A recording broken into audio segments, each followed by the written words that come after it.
All right. Welcome everyone, and thank you for joining us today. I have Steve Young with me, the Managing Director of ICDP. ICDP is a research and strategy organisation specialising in automotive retailing and after sales. Steve, would you like to spend a few minutes telling us about you and ICDP? Sure. Thanks for inviting me to join, firstly. It's good to be sort of virtually in Australia, even if we're not getting don't have all the same benefits of living down under. My own background is basically automotive most of my life, partly in industry and various sort of management positions, and then also in consulting or advisory. So along the way, I've worked in most parts of the industry and in most parts of the world, in fact. So ICDP itself, I joined 14 years ago. It was set up 30 years ago as a research and consulting, or mainly research organization, trying to help the industry jointly reach a better future, a more sensible business model. And as such, it has a range of members who support that, from manufacturers, dealers, other parts of the industry, and I'm glad to say includes AADA, who are members, because they have an interest in what's happening in Europe, which I guess is also why we're talking. Yes, absolutely. And I'm sure you know that, although the NVES was recently announced, I think we and Russia are the only countries that don't have a mandatory emissions policy or standard. So we reach out to people like yourself in a different jurisdiction just to learn more about similar emissions policy or automotive industry issues, because it is us in Australia, we do have a tendency to look at other jurisdictions and try and predict what will happen in the automotive industry here. All right, so Steve and I, we met at the NADA convention in February. Lucky me, I was seated next to Steve at the International Relations Dinner organised by the AADA. Apart from the lovely meal that night, I really enjoyed speaking with you, Steve, and hearing about the consulting work that you do regarding the auto industry in the UK and EU.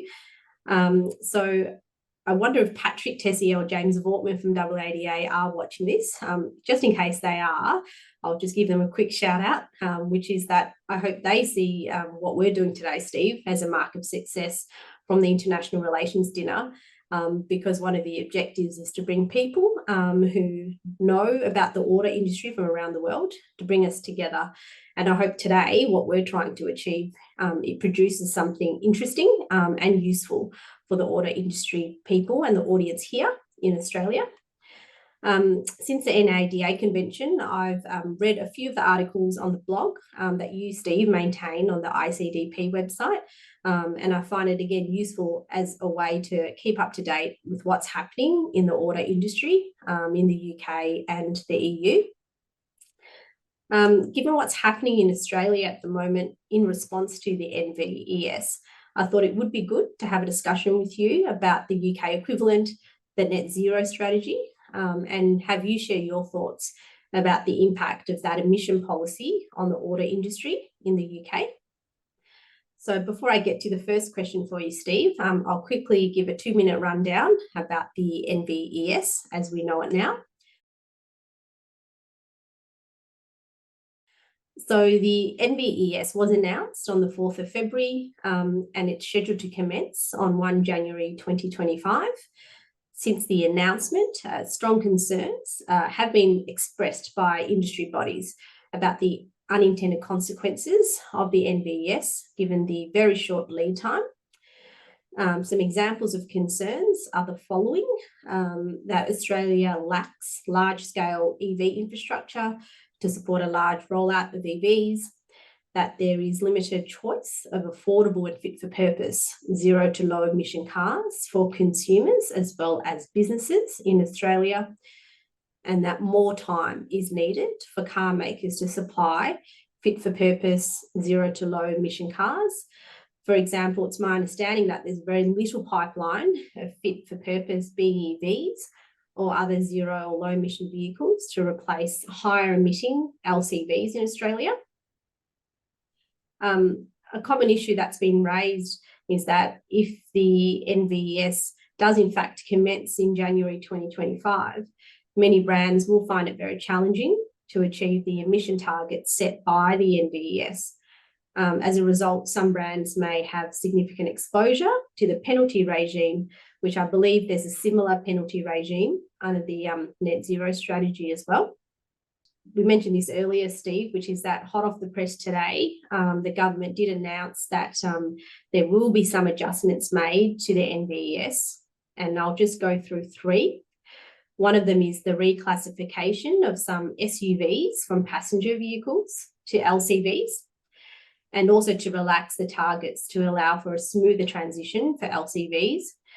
And it's also been announced that the credits and penalties element under the regime will be deferred until July 2025. And one thing that's a bit of a win for the industry and the car dealers is that the government also announced today that $60 million would be provided to car dealers to support them with charging infrastructure. So I think while many concerns have been raised about the NVES, one does relate to consumer impact. So this leads to my first question for you, Steve, which is that some are saying manufacturers may seek to pass through the cost of penalties or buying credits by increasing the wholesale price of new petrol and diesel cars to the dealer and ultimately impacting the affordability of new cars for consumers. And some say this might also lead to customers holding on to their petrol and diesel cars for longer. So, Steve, are there similar concerns about unintended consequences on the automotive industry or consumers in relation to the net zero strategy? There are, but it's probably first just in a few seconds just outlining the situation here in Europe. So the EU, of which unfortunately the UK is no longer part, have legislation which will result in a requirement for 100% zero emissions vehicles by 2035. Mm-hmm. So no exceptions to that in terms of anything that a consumer might buy. So that would cover, you know, the things like the Toyota Land Cruiser that's now for you reclassified as an LCV, but also regardless of where you live, that's the only new car you'll be able to buy. Within Europe, a couple of markets decided to do something different. Norway, also not in the EU, but blessed with abundant hydroelectric power, has been powering ahead on EVs anyway. And so their time frame is much more aggressive, and it works. There's extensive support. The UK, with some political flip-flopping, has decided that they were going to go for 100% EV by 2030, and then that's been postponed to 2035. And the Labour Party, who are hoping to win an election later this year, are proposing to bring it back to 2030. So that political instability is important because it's sending huge mixed messages to the consumers. The second element, which is important to understand, is that the UK also has a unique piece of legislation called the ZEV mandate, zero emission vehicle mandate, and that is still running to the original time frame of 2030. Right. And so in the UK, we have a much more aggressive regime than anywhere else, apart from Norway. And that requires a progressively higher percentage of,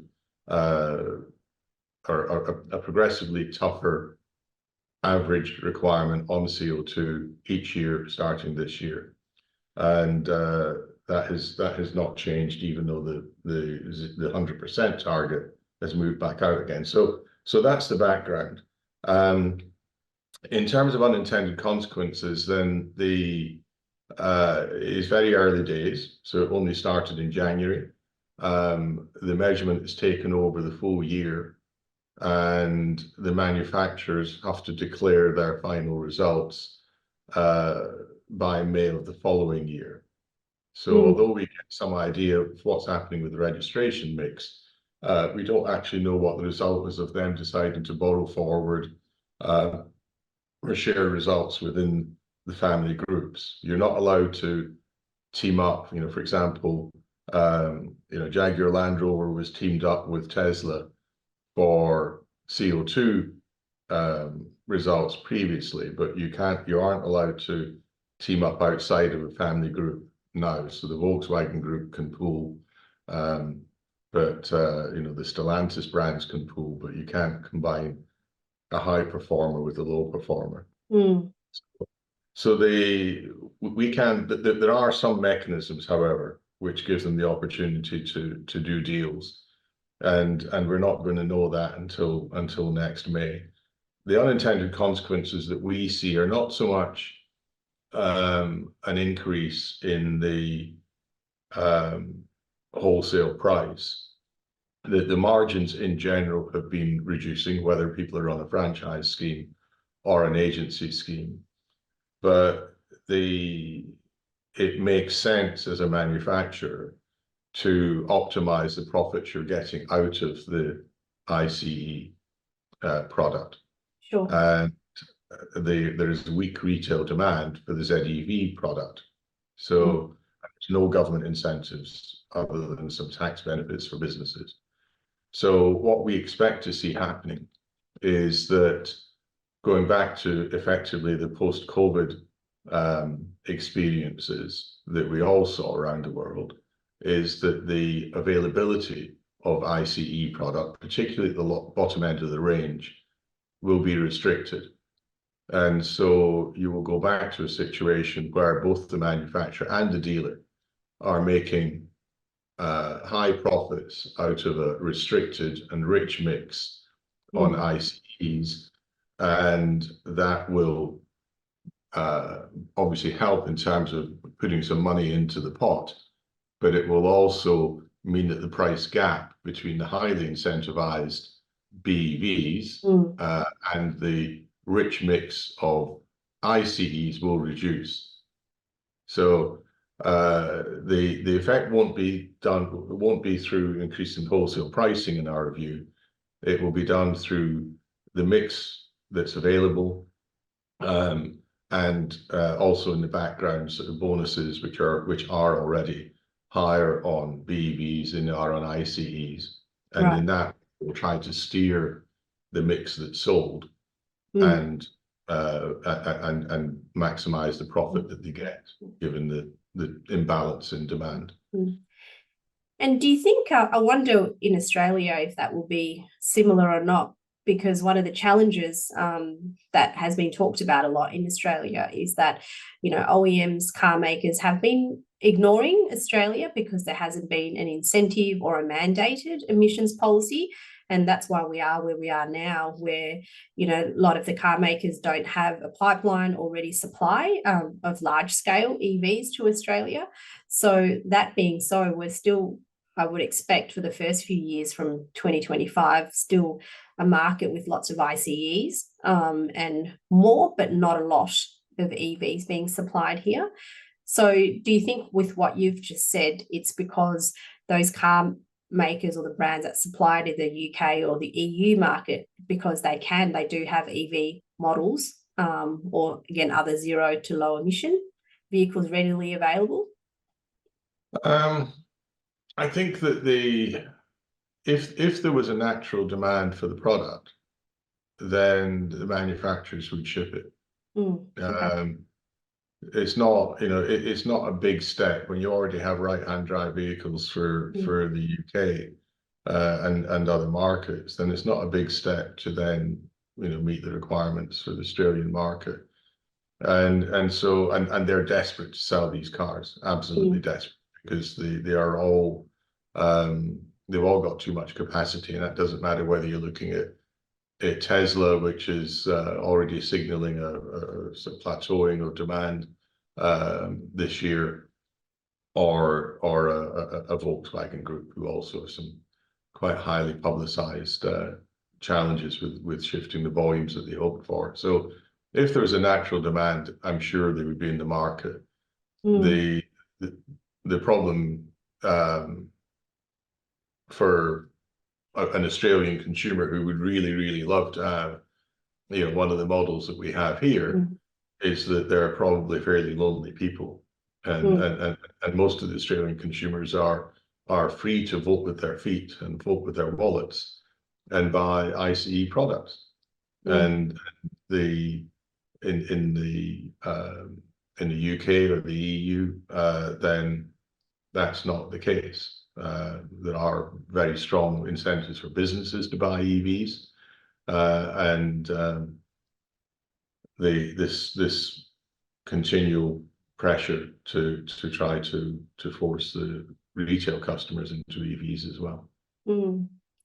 And I think the thing that we might be unique to Australia as well is our heavy reliance on all the demand for LCVs, and that's, you know, the supply of fit for purpose, and that's what I mentioned earlier, you know, the availability and affordability of fit for purpose cars, in particular for LCVs. We've got the Australian design rules, which make it very difficult for car brands to supply cars to us, because they have to tick all the boxes with the ADR.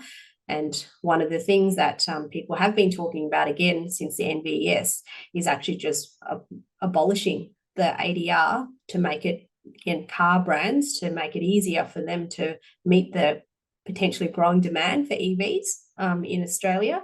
But the ADR is a barrier for that, and I don't think it has a relevance anymore. My understanding is that it was brought in many years ago to protect Australian manufacturing, and Australian manufacturing for cars anyway is non-existent. So it really is irrelevant, I think. Yeah, I mean, I remember many years ago visiting with Mitsubishi outside Adelaide, who were in the last throes of trying to protect the plant. So yeah, I'm familiar with that sort of decline of the local manufacturing. Yeah, without being offensive to Australia, you know, as a relatively small market, I question what the value add is of the ADRs. You know, in Europe, it's obviously partly driven by the EU, but even countries who are not in the EU but are physically in Europe all follow the same EU sort of design rules and design standards, and that makes life a lot easier in all respects. You know, you don't have the issues about making the cars available. You don't have the supply chain issue of managing small volumes of product built to a particular standard. So, but that's a different issue to the NVES. But yeah, maybe something else to go onto the to-do list. Yeah, potentially. But I think you hit it on the head there, which is that we're such a small right-hand drive market that, you know, we just don't make it look very attractive for car brands to modify their cars just for us in Australia. So yeah. Well, the design, you know, modifying designs becomes easier now with the you know, the new EVs. That a lot more is software controlled, and it's a lot easier to sort of swap modules around and so on. So you know, maybe the barriers are reducing, but it's not.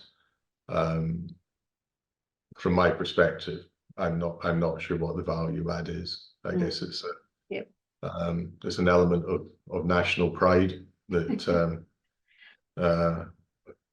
if you're a proud independent country, you don't then want to ride on the back of someone else's standards, and clearly those standards might then change in the future in a way that's not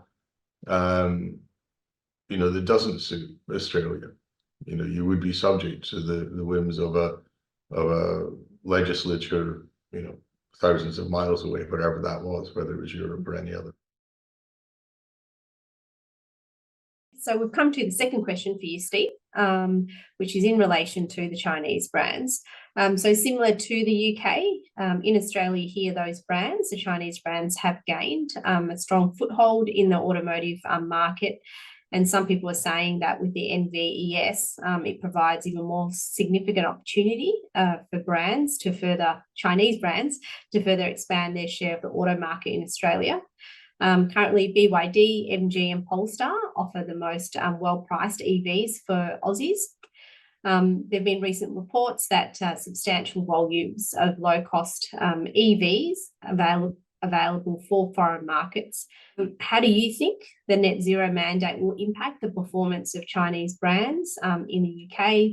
And do you think the recently introduced tariffs in the UK will have the intended effect of balancing out competition with local cars?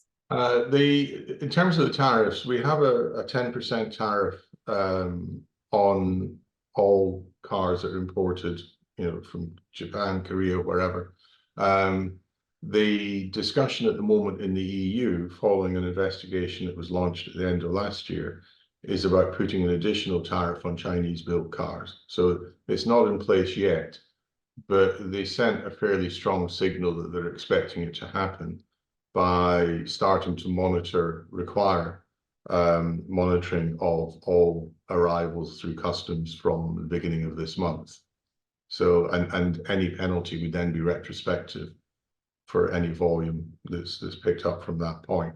So we're probably going to have another 10 or 20% tariff on the Chinese brands announced probably June or something like that. It must be by November, which is within 12 months from when the investigation was launched. If you look at the difference in the pricing between China and Europe, then the brands could probably absorb some of that. Some of it will end up as a price increase to the consumers, but they've been very active. They've got high ambitions. We've got 20 brands, significant brands that are present here, mainly with EV only product, not much ICE product coming into Europe from China, and they will.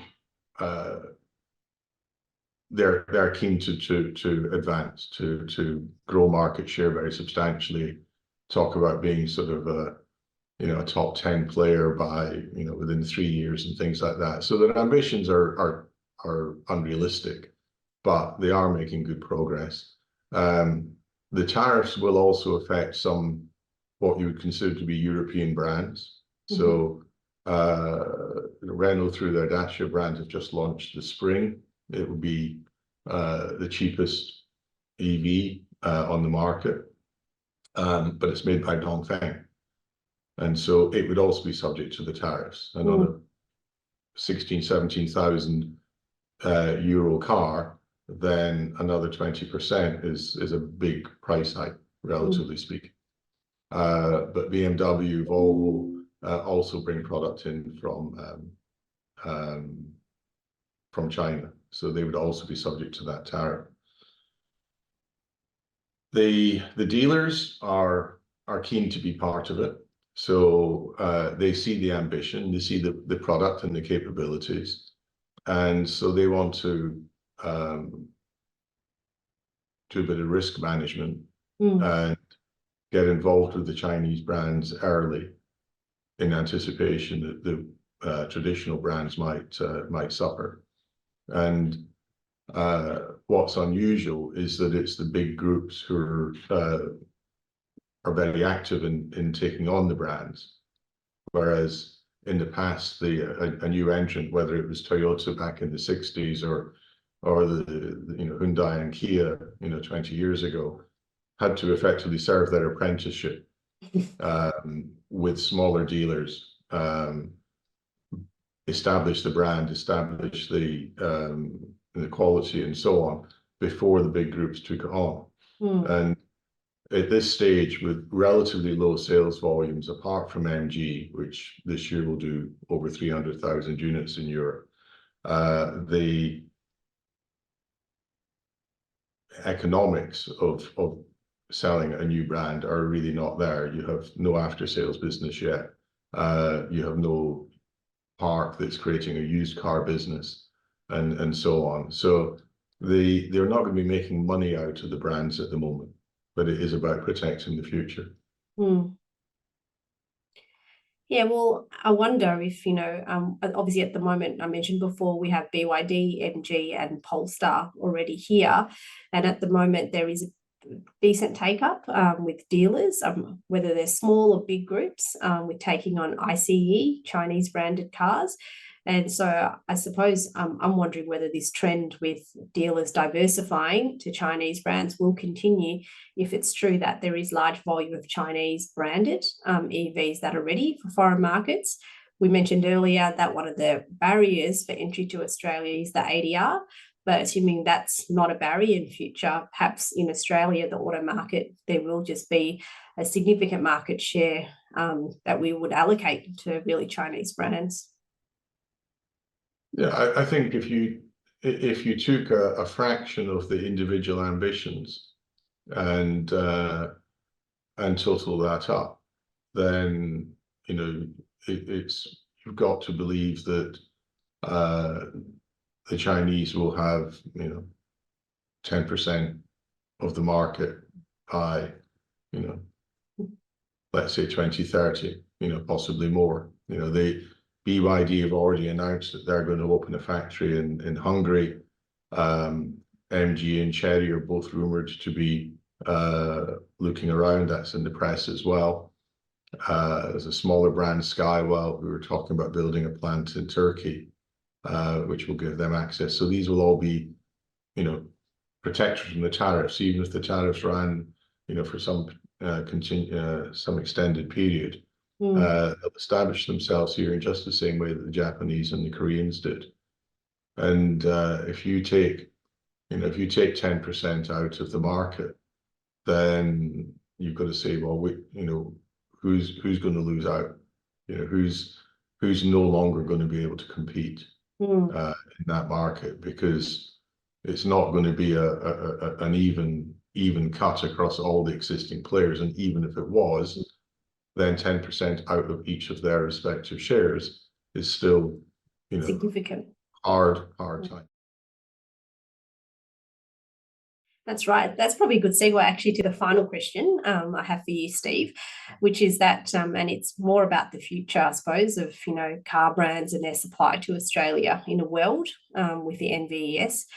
So one of the issues that has been talked about in relation to the NVES here is whether some OEMs will eventually decide to leave Australia, and particular being those OEMs who would be most challenged because they have a thirsty model lineup that includes or is heavily reliant on heavy duty SUVs or utes. With that in mind, I've been thinking through some practical issues for dealers to think about and plan ahead, given the uncertainty the NVES has created about OEMs' tenure in Australia. Personally, I've been wondering whether some OEMs might take the initial step of issuing shorter-term dealer agreements to, I suppose, test the trading environment in Australia under the NVES before they make a decision that perhaps ultimately it's uneconomical to remain in Australia. With those things in mind, I think that there's probably some really critical things that dealers need to start thinking about now to remain viable in the next few years.